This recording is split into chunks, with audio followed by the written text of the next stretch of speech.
A nossa aula de hoje é sobre as raízes reais e imaginárias de um polinômio. Quando nós usamos a fórmula de Bhaskara para encontrar as raízes de um polinômio do segundo grau, o determinante do polinômio vai nos dizer a quantidade de raízes que nós vamos ter.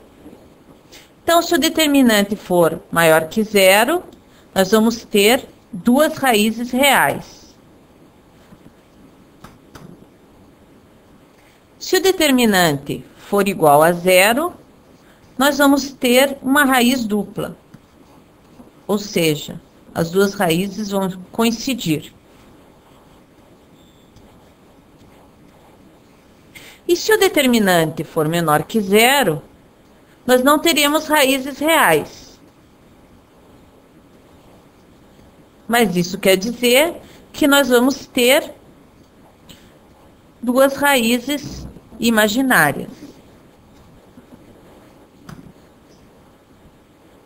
Vamos tomar como exemplo esse polinômio do segundo grau que está aqui na tela.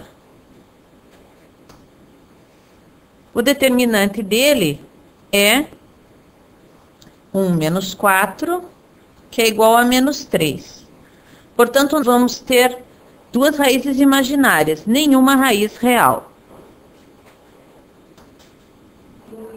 As raízes, então, serão x' igual a menos 1 mais raiz de menos 3 sobre 2, e x' igual a menos 1 menos raiz de menos 3 sobre 2. Como a raiz de número negativo não pertence ao conjunto dos reais, essas duas raízes são raízes imaginárias. Esse caso é bem conhecido para nós, mas se nós pegarmos um polinômio de um grau mais elevado, o que nós podemos dizer em relação às suas raízes? Se serão reais ou imaginárias? Vamos ver isso a seguir.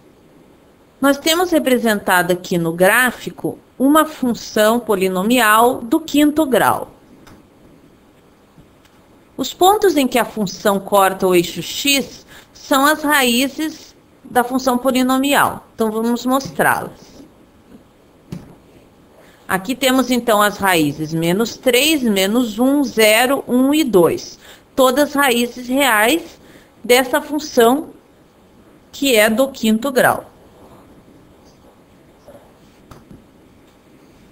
Agora vamos observar essa outra função polinomial do quinto grau.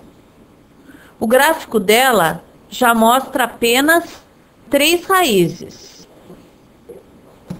que são essas aqui.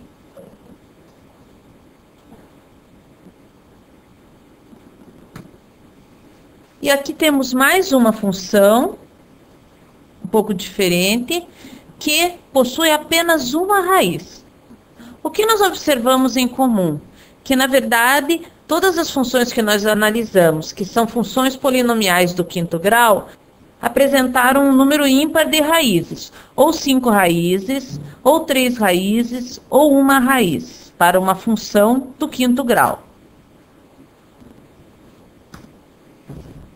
Isso quer dizer que as outras raízes, para completar as 5, são raízes imaginárias. Então, aqui temos mais 2 raízes imaginárias e aqui mais 4 raízes imaginárias.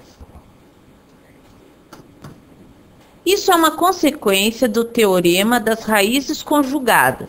Esse teorema diz que quando um número complexo é raiz de um polinômio, o seu conjugado também é raiz do mesmo polinômio. Isso faz com que as raízes complexas sempre apareçam aos pares.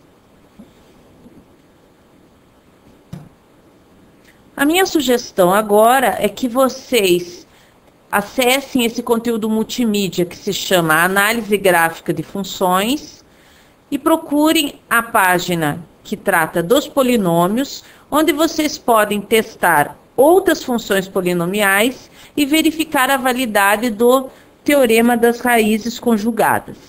Um abraço, então, e até a próxima aula de matemática.